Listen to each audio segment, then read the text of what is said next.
ನಮಸ್ಕಾರ. ವಿಡಿಯೋ ನೋಡುವಂತ ಎಲ್ಲ ಆತ್ಮೀಯ ವೀಕ್ಷಕರಿಗೆ ಹಾಗೂ ನಮ್ಮದು ವಿದ್ಯಾರ್ಥಿ ಬಳಗಕ್ಕೆ ಹೃದಯಪೂರ್ವಕ ಧನ್ಯವಾದಗಳನ್ನ ಹೇಳುತ್ತಾ ಇವತ್ತಿನ ವಿಡಿಯೋದಲ್ಲಿ ನಿಮಗೆ ಏನು ಹೇಳಿಕೊಡ್ತಾ ಇದ್ದಾನೆ ಅಂದ್ರೆ ಬಹಳಷ್ಟು ಜನ ಕೇಳ್ತಾ ಇದ್ರು, ಸರ್ ನಮಗೆ ಬರ ಪರಿಹಾರ ಹಣ ಇನ್ನೂವರೆಗೂ ಕೂಡ ನಮ್ಮ ಒಂದು ಬ್ಯಾಂಕ್ ಖಾತೆಗೆ ಜಮಾ ಆಗಿಲ್ಲ ಸರ್. ಯಾಕಂದ್ರೆ ನಮ್ಮ ತಂದೆಯವರ ಹೆಸರ ಮೇಲೆ ಇರೋದ್ರಿಂದ, ನಮ್ಮ ತಾಯಿಯರ ಹೆಸರ ಮೇಲೆ ಇರೋದ್ರಿಂದ ಅಥವಾ ನಮ್ಮ ಹೆಸರ ಮೇಲೆ ಕೂಡ ಇವತ್ತು ಹೊಲ ಇದೆ ಸರ್, ಇನ್ನೂವರೆಗೂ ಕೂಡ ನಮಗೆ ಯಾವುದೇ ರೀತಿಯಿಂದ ಬೆಳೆ ಪರಿಹಾರ ಆಗಿರಬಹುದು, ಬರ ಪರಿಹಾರ ಆಗಿರಬಹುದು, ಇನ್ನೂವರೆಗೂ ಕೂಡ ನಮಗೆ ₹1 ಹಣ ಕೂಡ ಸಂಪೂರ್ಣವಾಗಿ ಜಮಾ ಆಗಿಲ್ಲ, ನಾವು ಏನ್ ಮಾಡಬೇಕು ಅಂತ ಬಹಳಷ್ಟು ಜನ ಕಮೆಂಟ್ಸ್ ಕೂಡ ಮಾಡ್ತಾ ಇದ್ರು.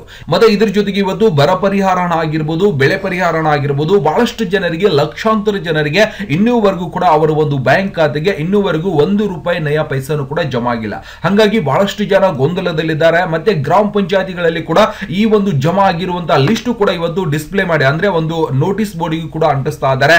ಆ ಒಂದು ನೋಟಿಸ್ ಅಲ್ಲಿ ಕೂಡ ಅವರು ಕೊಟ್ಟಿರುವಂತಹ ಒಂದು PDF ಲಿಸ್ಟ್ ಅಲ್ಲಿ ಕೂಡ ನಮ್ಮ ಹೆಸರು ಇಲ್ಲ ಅಂತೇಳಿ ಬಹಳಷ್ಟು ಜನ ಇವತ್ತು ಗೊಂದಲದಲ್ಲಿದ್ದಾರೆ. ಯಾಕೆ ಇವತ್ತೇ ನಿಮಗೆ ಬರ ಪರಿಹಾರ ಮತ್ತು ಬೆಳೆ ಪರಿಹಾರ ಹಣ ಜಮಾ ಆಗದೇ ಇರಲು ಏನು ಕಾರಣ ಇದೆ, ನೀವು ಏನ್ ಮಾಡಬೇಕು, ಯಾರನ್ನ ಸಂಪರ್ಕಿಸಬೇಕು, ಏನ್ ಮಾಡಿದರೆ ನಿಮಗೆ ತಕ್ಷಣ ಇವತ್ತೇ ನೀವು ಈ ಒಂದು ಕೆಲಸ ಮಾಡಿದರೆ ಬರ ಪರಿಹಾರ ಮತ್ತು ಬೆಳೆ ಪರಿಹಾರ ಹಣವನ್ನ ಸಂಪೂರ್ಣವಾಗಿ ಜಮಾ ಮಾಡಿಸಬಹುದು.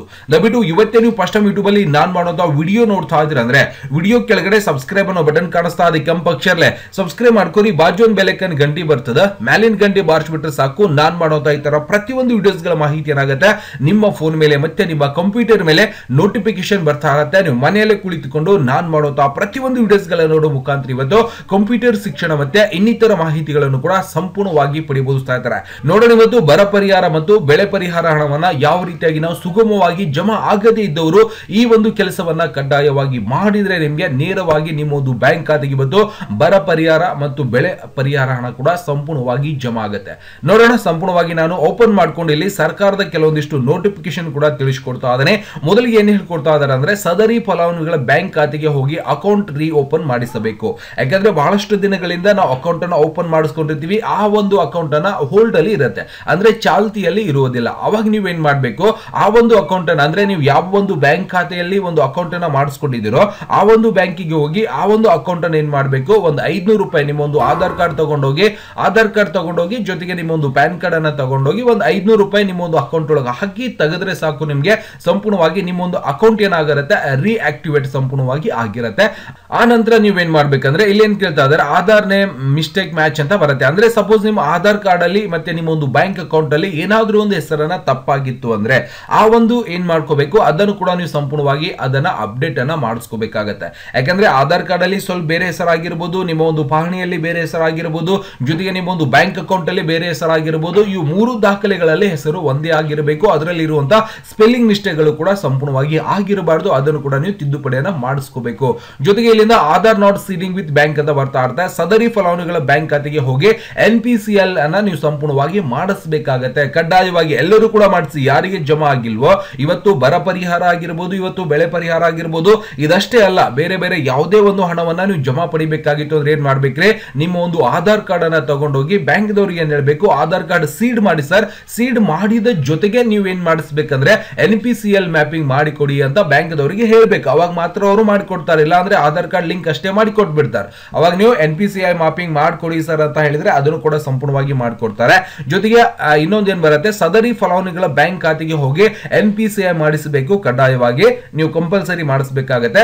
ಸದರಿ ಫಲಾನುಭವಿಗಳು ಬ್ಯಾಂಕ್ ಖಾತೆಗೆ ಹೋಗಿ ಅಕೌಂಟ್ ರೀ ಓಪನ್ ಕಡ್ಡಾಯವಾಗಿ ಮಾಡಿಸಲೇಬೇಕಾಗುತ್ತೆ. ಯಾಕಂದ್ರೆ ಅಕೌಂಟ್ ಹೋಲ್ಡ್ ಅಥವಾ ಕ್ಲೋಸ್ ಆಗಿರುತ್ತೆ. ನೆಕ್ಸ್ಟ್ ಜೊತೆಗೆ ಸಪೋಸ್ ಪೇಮೆಂಟ್ ಬರುವಾಗ ಏನಾದ್ರೂ ಫೇಲ್ಡ್ ಆಗಿತ್ತು ಅಂದ್ರೆ ಸರ್ಕಾರದಿಂದ ಹಣವನ್ನ ನಿಮ್ಮ ಒಂದು ಬ್ಯಾಂಕ್ ಖಾತೆಗೆ ವರ್ಗಾವಣೆ ಮಾಡಿರ್ತಾರೆ, ಆ ಒಂದು ಹಣ ನಿಮ್ಮ ಒಂದು ಬ್ಯಾಂಕ್ ಖಾತೆಗೆ ಬರುವುದಿಲ್ಲ, ಅದನ್ನು ಸಂಪೂರ್ಣವಾಗಿ ಫೇಲ್ಡ್ ಆಗಿರುತ್ತೆ. ಅವಾಗ ನೀವೇನ್ ಮಾಡ್ಬೇಕಪ್ಪ ಅಂದ್ರೆ ಸದರಿ ಫಲಾನುಭವಿಗಳು ಬ್ಯಾಂಕಿಗೆ ಹೋಗಿ NPCI ಕಂಪಲ್ಸರಿ ನೀವು ಮಾಡಿಸಲೇಬೇಕಾಗತ್ತೆ. ಜೊತೆಗೆ ಬ್ಯಾಂಕಿಗೆ ಹೋಗಿ NPCI ಕೋಡ್ ಅಪ್ಡೇಟ್ ಮಾಡಿಸಿ NPCI ಮಾಡಿಸಲು ತಿಳಿಸಲಾಗಿದೆ ಅಂತ ಹೇಳ್ತಾ ಇದ್ದಾರೆ. ಜೊತೆಗೆ NPCI ಮ್ಯಾಪಿಂಗ್ ಕೂಡ ನೀವು ಕಂಪಲ್ಸರಿ ಮಾಡಿಸಲೇಬೇಕಾಗಿದೆ. ಇಸ್ ವೆರಿ ಇಂಪಾರ್ಟೆಂಟ್ ಇರುವಂತದ್ದು ಯಾವುದಪ್ಪ ಅಂದ್ರೆ NPCI ನಿಮ್ಮ ಒಂದು ಆಧಾರ್ ಕಾರ್ಡ್, ನಿಮ್ಮ ಒಂದು ಅಕೌಂಟ್ಗೆ ಆಧಾರ್ ಕಾರ್ಡ್ NPCI ಮ್ಯಾಪಿಂಗ್ ಅನ್ನ ಕಡ್ಡಾಯವಾಗಿ ಮಾಡಿಸಲೇಬೇಕಾಗುತ್ತೆ. ಬೆಳೆ ಪರಿಹಾರ ಹಣ ಜಮಾ ಆಗದೆ ಇರುವವರು ರೈತರು ಈ ಮೇಲಿನಂತೆ ನೀವೇನ್ ಮಾಡ್ಬೇಕಾಗತ್ತೆ, ಕ್ರಮಗಳನ್ನ ಅನುಸರಿಸಬೇಕು. ದಯವಿಟ್ಟು ಏನ್ ಮಾಡ್ಬೇಕಪ್ಪ ಅಂದ್ರೆ ಯಾರಿಗೆ ಇವತ್ತು ಬರ ಪರಿಹಾರ ಹಣ ಇನ್ನೂವರೆಗೂ ಜಮಾ ಆಗಿಲ್ವೋ ಏನ್ ಮಾಡ್ಬೇಕು, ಇಲ್ಲಿ ಹೇಳಿರುವಂತಹ ಒಂದು ವಿಧಾನಗಳನ್ನ ಅನುಸರಿಸಿ ತಕ್ಷಣ ನಿಮ್ಮ ಒಂದು ಬ್ಯಾಂಕ್ ಖಾತೆಗೆ 24 ಗಂಟೆಯಲ್ಲಿ ಸಂಪೂರ್ಣವಾಗಿ ಇವತ್ತು ಬೆಳೆ ಪರಿಹಾರ ಮತ್ತು ಬರ ಪರಿಹಾರ ಹಣ ಏನಾಗುತ್ತೆ ಸಂಪೂರ್ಣವಾಗಿ ಎಲ್ಲಾ ರೈತರಿಗೂ ಕೂಡ ಸಂಪೂರ್ಣವಾಗಿ ಜಮಾ ಆಗುತ್ತೆ. ಓಕೆನಾ, ಜೊತೆಗೆ ಇವತ್ತು NPCL ಮ್ಯಾಪಿಂಗ್ ಆಗಿದೆ ಅಥವಾ ಇಲ್ಲ ಅನ್ನೋದನ್ನ ಯಾವ ರೀತಿಯಾಗಿ ನಾವು ನಮ್ಮ ಒಂದು ಮೊಬೈಲ್ ಅಥವಾ ನಮ್ಮ ಕಂಪ್ಯೂಟರ್ ಒಳಗಡೆ ಯಾವ ರೀತಿಯಾಗಿ ಚೆಕ್ ಮಾಡ್ಕೋಬಹುದು ಸರ್ ಅಂದ್ರೆ ನಾನು ಸಂಪೂರ್ಣವಾಗಿ ಈ ಒಂದು ವೆಬ್ಸೈಟ್ ಅಂದ್ರೆ ಈ ಒಂದು ವೆಬ್ಸೈಟ್ ನ ಲಿಂಕ್ ಕೂಡ ನಿಮಗೆ ಒಂದು ವಿಡಿಯೋ ಡಿಸ್ಕ್ರಿಪ್ಷನ್ ಅಲ್ಲಿ ಹಾಕಿರ್ತೀನಿ. ಓಕೆ, ಈ ರೀತಿಯಾಗಿ ಒಂದು ಸಂಪೂರ್ಣ ಓಕೆ ಅವಾಗ ನಾವೇನ್ ಮಾಡ್ಬೇಕಪ್ಪ ಅಂದ್ರೆ ಇಲ್ಲಿಂದ ನಾಗರಿಕ ಪ್ರವೇಶ ಮಾಡಿ ಅಂತ ಆಲ್ರೆಡಿ ಓಕೆ ಈ ರೀತಿಯಾಗಿ ಸಂಪೂರ್ಣವಾಗಿ ಓಪನ್ ಆದಾಗ ನಾವೇನ್ ಮಾಡ್ಬೇಕಾಗುತ್ತೆ ಅಂದ್ರೆ ಇದರಲ್ಲಿ ನಾವು ಲಾಗಿನ್ ಅನ್ನ ತಯಾರು ಮಾಡ್ಕೋಬೇಕು ಅಂದ್ರೆ ಒಂದು ಯೂಸರ್ ಐಡಿಯನ್ನ ನಾವು ಇಲ್ಲಿ ಕ್ರಿಯೇಟ್ ಮಾಡ್ಕೋಬೇಕಾಗುತ್ತೆ. ಸರ್ ಹೆಂಗ್ ಮಾಡ್ಬೇಕ್ರಿ? ಈಗ ಆಲ್ರೆಡಿ ನೀವೇನಾದ್ರೂ ಇದರಲ್ಲಿ ಲಾಗಿನ್ ಮಾಡ್ಕೊಂಡಿದ್ರೆ ಅಂದ್ರೆ ನೀವೇನ್ ಮಾಡ್ಬೇಕು, ಲಾಗಿನ್ ಐಡಿಯನ್ನ ಹಾಕಿ ಲಾಗಿನ್ ಅನ್ನ ಮಾಡಬಹುದು. ಇಲ್ಲ ಸರ್ ನಾನು ಇವತ್ತೇ ಫಸ್ಟ್ ಟೈಮ್ ನಾನು ಒಂದು NPCL ಮ್ಯಾಪಿಂಗ್ ಅನ್ನ ಚೆಕ್ ಮಾಡ್ತಾ ಇದೀವಿ ಅಂದ್ರೆ ನೀವೇನ್ ಮಾಡ್ಬೇಕಾಗುತ್ತೆ, ಇಲ್ಲಿಂದ ನಾಗರಿಕ ನೋಂದಣಿ ಅಂತ ಇರುತ್ತೆ, ನೀವು ಇದರ ಮೇಲೆ ಕ್ಲಿಕ್ ಅನ್ನ ಮಾಡ್ಕೋಬೇಕು. ಮಾಡಿದ ನಂತರ ಇಲ್ಲಿ ಕೇಳಿರುವಂತಹ ಒಂದು ದೃಢೀಕರಣ ಸೇವೆ ಅಂತ ಇರುತ್ತೆ. ಇಲ್ಲಿ ಐಡೆಂಟಿಫಿಕೇಶನ್ ಗೋಸ್ಕರ ನಿಮ್ಮ ಒಂದು ಆಧಾರ್ ಕಾರ್ಡ್ ಆಗಿರಬಹುದು, ಆಧಾರ್ ಕಾರ್ಡ್ ಇಲ್ಲಿರುವ ಹೆಸರಾಗಿರಬಹುದು, ಇವೆಲ್ಲವನ್ನು ಕೂಡ ನೀವೇನ್ ಮಾಡಬೇಕು ಸರಿಯಾಗಿ ಫಿಲ್ ಮಾಡ್ಕೋಬೇಕು. ಫಿಲ್ ಮಾಡಿದ ನಂತರ ಕೊಟ್ಟಿರುವಂತಹ ಮಾಹಿತಿ ಎಲ್ಲವನ್ನು ಕೂಡ ಕರೆಕ್ಟ್ ಆಗಿದೆ ಅಂತ ಹೇಳಿ ನೀವು ಐ ಅಗ್ರಿ ಮೇಲೆ ಕ್ಲಿಕ್ ಅನ್ನ ಮಾಡಿಕೊಂಡು ಸಬ್ಮಿಟ್ ಮೇಲೆ ಸಂಪೂರ್ಣವಾಗಿ ಕ್ಲಿಕ್ ಅನ್ನ ಮಾಡ್ಕೋಬೇಕು. ಓಕೆ, ಸಬ್ಮಿಟ್ ಮೇಲೆ ಕ್ಲಿಕ್ ಮಾಡ್ತಿದ್ದಾನೆ. ಇಲ್ಲಿಂದ ಕ್ರಿಯೇಟ್ ಅಕೌಂಟ್ ಅಂತ ಬಂದಿರುತ್ತೆ, ನಿಮ್ಮ ಹೆಸರು ಕೂಡ ಕಾಣಿಸ್ತಾ ಇರುತ್ತೆ. ಇವಾಗ ಏನ್ ಮಾಡ್ಬೇಕಪ್ಪ ಅಂದ್ರೆ ಸಪೋಸ್ ನಿಮಗೆ ಇಮೇಲ್ ಐಡಿ ಇತ್ತು ಅಂದ್ರೆ ಹಾಕಿ, ಇಲ್ಲ ಅಂದ್ರೆ ನೋ ಅಂತ ಹೇಳ್ಬೇಕು. ಇಲ್ಲಿ ನನ್ನ ಒಂದು ಮೊಬೈಲ್ ನಂಬರ್ ಕೂಡ ಸಂಪೂರ್ಣವಾಗಿ ಹಾಕುತ್ತಾ ಇದ್ದಾನೆ. ಅಂದ್ರೆ ಯಾರೋ ಒಂದು NPCL ಮ್ಯಾಪಿಂಗ್ ಅನ್ನ ಪರಿಶೀಲನೆಯನ್ನ ಮಾಡ್ತಾ ಇದ್ದೀರೋ ಅವರ ಒಂದು ಮೊಬೈಲ್ ನಂಬರ್ ಅನ್ನ ಇಲ್ಲಿ ಸಂಪೂರ್ಣವಾಗಿ ಹಾಕಬೇಕಾಗತ್ತೆ. ಈ ಮೊಬೈಲ್ ನಂಬರ್ ಹಾಕಿದ ನಂತರ ಈಗ ಮತ್ತೆ ಮಾಡ್ಬೇಕು, ಇಲ್ಲಿಂದ ಪ್ರೊಸೀಡ್ ಮೇಲೆ ನೀವು ಸಂಪೂರ್ಣವಾಗಿ ಕ್ಲಿಕ್ ಅನ್ನ ಮಾಡ್ಕೋಬೇಕಾಗತ್ತೆ. ಓಕೆ, ಸಂಪೂರ್ಣವಾಗಿ ನಾವು ಮೊಬೈಲ್ ನಂಬರ್ ಹಾಕಿದ ನಂತರ ನೀವು ಓಕೆ ಸಂಪೂರ್ಣವಾಗಿ ಮೊಬೈಲ್ ನಂಬರ್ ಹಾಕಿದ ನಂತರ ಆ ಒಂದು ಮೊಬೈಲ್ ನಂಬರ್ಗೆ ಸಂಪೂರ್ಣವಾಗಿ OTP ಹೋಗಿರುತ್ತೆ. ಆ ಒಂದು OTP ಅನ್ನ ನೀವೇನ್ ಮಾಡ್ಬೇಕಾಗತ್ತೆ, ಸಂಪೂರ್ಣವಾಗಿ ಪರಿಶೀಲನೆಗೆ ಹಾಕಬೇಕಾಗತ್ತೆ. ಓಕೆ ಅಂತ ಕ್ಲಿಕ್ ಅನ್ನ ಮಾಡ್ಕೊಳ್ಳಿ. ಸಂಪೂರ್ಣವಾಗಿ ಬಂದಿರುವಂತಹ OTP ಅನ್ನ ಹಾಕಿದ ನಂತರ ಮತ್ತೆ ನಾನು ಏನ್ ಮಾಡ್ತಾ ಇದ್ದೀನಿ, ಸಬ್ಮಿಟ್ ಮೇಲೆ ಸಂಪೂರ್ಣವಾಗಿ ಕ್ಲಿಕ್ ಅನ್ನ ಮಾಡ್ಕೋತಾ ಇದ್ದಾನೆ. ಓಕೆ, ಹೀಗೇನ್ ಮಾಡ್ಬೇಕಪ್ಪ ಅಂದ್ರೆ ಸಬ್ಮಿಟ್ ಮಾಡ್ತಿದ್ದಾನೆ. ಇವಾಗ ನಿಮ್ಮ ಒಂದು ಯೂಸರ್ ಐಡಿ ಮತ್ತೆ ಒಂದು ಪಾಸ್ವರ್ಡ್ ಅನ್ನ ನೀವು ಸಂಪೂರ್ಣವಾಗಿ ಒಂದು ಕ್ರಿಯೇಟ್ ಮಾಡ್ಕೋಬೇಕಾಗತ್ತೆ. ನಿಮ್ಗೆ ನೆನಪಿರುವಂತ ಒಂದು ಪಾಸ್ವರ್ಡ್ ಅನ್ನ ನೀವು ಸಂಪೂರ್ಣವಾಗಿ ಹಾಕೋಬಹುದು, ನಿಮ್ಮ ಮೊಬೈಲ್ ನಂಬರ್ ಆಗಿರಬಹುದು ಅಥವಾ ನಿಮ್ಗೆ ಈಸಿ ಆಗಿರುವಂತ ಒಂದು ಪಾಸ್ವರ್ಡ್ ಅನ್ನ ನೀವೇನ್ ಮಾಡ್ಬೇಕು ಇಲ್ಲಿಂದ ಹಾಕೋಬೇಕಾಗತ್ತೆ. ಓಕೆ, ನಾನು ಸಂಪೂರ್ಣವಾಗಿ ಮೇಲ್ಗಡೆ ಏನ್ ಪಾಸ್ವರ್ಡ್ ಹಾಕ್ತಿರೋ ಕೆಳಗಡೆ ಕೂಡ ಅದೇ ರೀತಿಯಾಗಿ ಪಾಸ್ವರ್ಡ್ ಅನ್ನ ಹಾಕಿ ನೀವೇನ್ ಮಾಡ್ಬೇಕು, ಕ್ರಿಯೇಟ್ ಪಾಸ್ವರ್ಡ್ ಮೇಲೆ ನೀವು ಕ್ಲಿಕ್ ಅನ್ನ ಮಾಡ್ಕೋಬೇಕಾಗತ್ತೆ. ಕ್ರಿಯೇಟ್ ಪಾಸ್ವರ್ಡ್ ಮೇಲೆ ಕ್ಲಿಕ್ ಮಾಡ್ತಿದ್ದಾನೆ. ಸಕ್ಸಸ್ಫುಲ್ ಅಕೌಂಟ್ ಕ್ರಿಯೇಟೆಡ್ ಅಂತ ಬಂದಿರುತ್ತೆ. ಓಕೆ ಅಂತ ಕ್ಲಿಕ್ ಮಾಡಿ. ಕ್ಲಿಕ್ ಮಾಡಿದ ನಂತರ ಈಗೇನ್ ಮಾಡ್ಬೇಕಾಗತ್ತೆ, ಸಂಪೂರ್ಣವಾಗಿ ನಾವು ಏನ್ ಮಾಡ್ಬೇಕು, ಈಗ ಅಕೌಂಟ್ ಕ್ರಿಯೇಟ್ ಆಗಿದೆ. ಈಗ ಏನ್ ಮಾಡ್ಬೇಕಾಗಿದೆ, ಲಾಗಿನ್ ಪೇಜ್ ಮೇಲೆ ನಾವು ಏನ್ ಮಾಡ್ಬೇಕಾಗತ್ತೆ, ಸಂಪೂರ್ಣವಾಗಿ ಕ್ಲಿಕ್ ಅನ್ನ ಮಾಡ್ಕೋಬೇಕಾಗತ್ತೆ. ಲಾಗಿನ್ ಪೇಜ್ ಮೇಲೆ ಕ್ಲಿಕ್ ಮಾಡ್ತಿದ್ದಾನೆ. ಇವಾಗ ನಾಗರಿಕ ಪ್ರವೇಶ ಮಾಡಿ ಅಂತ ಇರುತ್ತೆ. ನೀವೇನ್ ಮಾಡ್ಬೇಕಾಗತ್ತೆ, ನೀವು ಕೊಟ್ಟಿರುವಂತ ಆಗ್ಲೇ ಕೊಟ್ಟಿರುವಂತ ಮೊಬೈಲ್ ನಂಬರ್ ರಿಜಿಸ್ಟ್ರೇಷನ್ ಮಾಡ್ಕೊಳ್ಳಿಕ್ಕೆ ಯಾವ ಒಂದು ಮೊಬೈಲ್ ನಂಬರ್ ಕೊಟ್ಟಿದ್ರೋ ಆ ಒಂದು ಮೊಬೈಲ್ ನಂಬರ್ ಅನ್ನ ನೀವೇನ್ ಮಾಡ್ಬೇಕಾಗತ್ತೆ, ಸಂಪೂರ್ಣವಾಗಿ ಎಂಟ್ರಿ ಮಾಡ್ಕೋಬೇಕಾಗತ್ತೆ. ಆ ಒಂದು ಮೊಬೈಲ್ ನಂಬರ್ ಅನ್ನ ಸಂಪೂರ್ಣವಾಗಿ ಹಾಕಿ, ಜೊತೆಗೆ ಪ್ರವೇಶ ಪದ ಅಂದ್ರೆ ಪಾಸ್ವರ್ಡ್ ಅಂತ ಇರುತ್ತೆ, ನೀವು ಕೊಟ್ಟಿರುವಂತ ಒಂದು ಪಾಸ್ವರ್ಡ್ ಅನ್ನ ಸಂಪೂರ್ಣವಾಗಿ ಹಾಕಬೇಕಾಗತ್ತೆ. ಜೊತೆಗೆ ಕೆಳಗಡೆ ಕಾಣಿಸಿರುವಂತ ಒಂದು ಕ್ಯಾಪ್ಚರ್ ಕೋಡ್ ನಿಮ್ಗೆ ಏನ್ ಮಾಡ್ಬೇಕಾಗತ್ತೆ, ಇಲ್ಲಿ ಸಬ್ಮಿಟ್ ಮಾಡಿ ನೀವು ಪ್ರವೇಶ ಮಾಡಿ ಮೇಲೆ ನೀವು ಸಂಪೂರ್ಣವಾಗಿ ಕ್ಲಿಕ್ ಅನ್ನ ಮಾಡ್ಕೋಬೇಕಾಗತ್ತೆ. ಓಕೆ, ಈ ರೀತಿಯಾಗಿ ಒಂದು ಪೇಜ್ ಅನ್ನು ಓಪನ್ ಆದಾಗ ನಾವೇನ್ ಮಾಡ್ಬೇಕಾಗತ್ತಪ್ಪ ಅಂದ್ರೆ ಇಲ್ಲಿ ನೋಡಬಹುದು ದಿನಾಂಕ ನಿಮ್ಮ ಭೂ ಹಿಡುವಳಿ ಹವಾಮಾನ ವರದಿ ಅಂತ ಬಂದಿರುತ್ತೆ.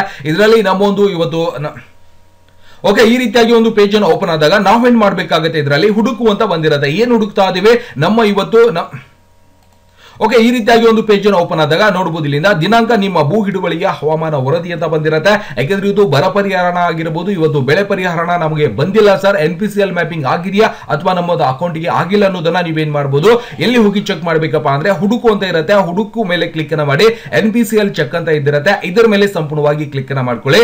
ಮಾಡಿದ ನಂತರ ಸಂಪೂರ್ಣವಾಗಿ ನಿಮ್ಮ ಒಂದು NPCL ಆಕ್ಟಿವ್ ಇದೆಯಾ ಅಥವಾ ಕ್ಯಾನ್ಸಲ್ ಆಗಿದೆಯಾ ಅನ್ನೋದನ್ನ ಸಂಪೂರ್ಣವಾಗಿ ನಮಗೆ ನೋಡ್ಲಿಕ್ಕೆ ಸಿಗ್ತಾ ಇರುತ್ತೆ. ಓಕೆ, ಸರ್ವರ್ ಸ್ಲೋ ಇದೆ, ಸಂಪೂರ್ಣವಾಗಿ ಓಪನ್ ಆಗುತ್ತೆ, ವೇಟ್ ಮಾಡಬೇಕು. NPCL ಚೆಕ್ ಮೇಲೆ ಕ್ಲಿಕ್ ಮಾಡಿದ ನಂತರ ಸಂಪೂರ್ಣವಾಗಿ ನಮಗೆ ಅದರ ಒಂದು ಮಾಹಿತಿ ಕೂಡ ಇಲ್ಲಿ ಸಂಪೂರ್ಣವಾಗಿ ನೋಡ್ಲಿಕ್ಕೆ ಸಿಗುತ್ತೆ. ನೋಡಬಹುದು ಸಂಪೂರ್ಣವಾಗಿ ನಮ್ಮ ಒಂದು NPCL ಸ್ಥಿತಿ ಒಂದು ಪರಿಶೀಲನೆ ಮಾಡಿದಾಗ ಸಂಪೂರ್ಣವಾಗಿ ಆಕ್ಟಿವೇಟ್ ಆಗಿದೆ ಅಂತ ಹೇಳಿ ತೋರಿಸ್ತಾ ಇದೆ. ಅಂದ್ರೆ ಇವರಿಗೆ ಯಾವುದೇ ರೀತಿಯಿಂದ ತೊಂದರೆ ಆಗಿಲ್ಲ, ಇವರಿಗೆ ಸರ್ಕಾರದಿಂದ ಬಂದಿರುವಂತಹ ಹಣ ಸಂಪೂರ್ಣವಾಗಿ ಇವರ ಒಂದು ಬ್ಯಾಂಕ್ ಖಾತೆಗೆ ನೇರವಾಗಿ ಜಮಾ ಆಗಿದೆ.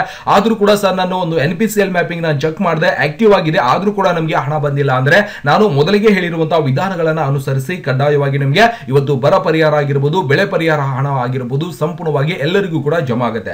ದಯವಿಟ್ಟು ಹತ್ತಿರದಲ್ಲಿರುವಂತಹ ಬ್ಯಾಂಕ್ ಅಕೌಂಟ್ಗೆ ಹೋಗಿ ರೀ ಓಪನ್ ಮಾಡಿಸ್ಕೊಳ್ಳಿ, ಅಲ್ಲಿ ಕೂಡ ಆಧಾರ್ ಕಾರ್ಡ್ ಲಿಂಕ್ ಅನ್ನ ಮಾಡಿಸಿ. NPCL ಮ್ಯಾಪಿಂಗ್ ಇಲ್ಲಿಂದ ಫೇಲ್ಡ್ ಅಂತ ಬರ್ತಾ ಇತ್ತು ಅಂದ್ರೆ ಸಂಪೂರ್ಣವಾಗಿ ನೀವು ಏನ್ ಮಾಡಬೇಕಾಗುತ್ತೆ, NPCL ಮ್ಯಾಪಿಂಗ್ ಕೂಡ ಕಡ್ಡಾಯವಾಗಿ ಎಲ್ಲ ರೈತರು ಕೂಡ ಮಾಡಿಸಲೇಬೇಕಾಗುತ್ತೆ. ದಯವಿಟ್ಟು ಹೇಳಿರುವಂತಹ ಮಾಹಿತಿ ಸಂಪೂರ್ಣವಾಗಿ ಅರ್ಥ ಆಗಿದೆ ಅನ್ಕೋತಾ ಇದ್ದೇನೆ. ಈ ರೀತಿಯಾಗಿ ಅತ್ಯಂತ ಉಪಯುಕ್ತವಾಗಿರುವಂತಹ ಒಂದು ಮಾಹಿತಿಗಳನ್ನ ವಿಡಿಯೋಸ್ ಗಳನ್ನ ಮಾಡಿ ಯೂಟ್ಯೂಬ್ ಅಲ್ಲಿ ಅಪ್ಲೋಡ್ ಮಾಡ್ತಾ ಇರ್ತೇನೆ. ಪ್ರತಿಯೊಂದು ವಿಡಿಯೋಸ್ ಗಳನ್ನ ನೋಡೋ ಮುಖಾಂತರ ಇವತ್ತು ನಿಮ್ಮ ಮನೆಯಲ್ಲಿರುವಂತಹ ಮಕ್ಕಳು ಕಂಪ್ಯೂಟರ್ ಶಿಕ್ಷಣ ಮತ್ತು ಇನ್ನಿತರ ಮಾಹಿತಿಗಳನ್ನು ಕೂಡ ಸಂಪೂರ್ಣವಾಗಿ ಕಲಿಬೋದಿಸ್ತಾ ಇರ್ತಾರೆ. ಮತ್ತೆ ಸಿಗೋಣ ಮುಂದಿನ ವಿಡಿಯೋದಲ್ಲಿ. ನಮಸ್ಕಾರ. ವಿಡಿಯೋ ನೋಡುವಂತಹ ಎಲ್ಲ ಆತ್ಮೀಯ ವೀಕ್ಷಕರಿಗೆ.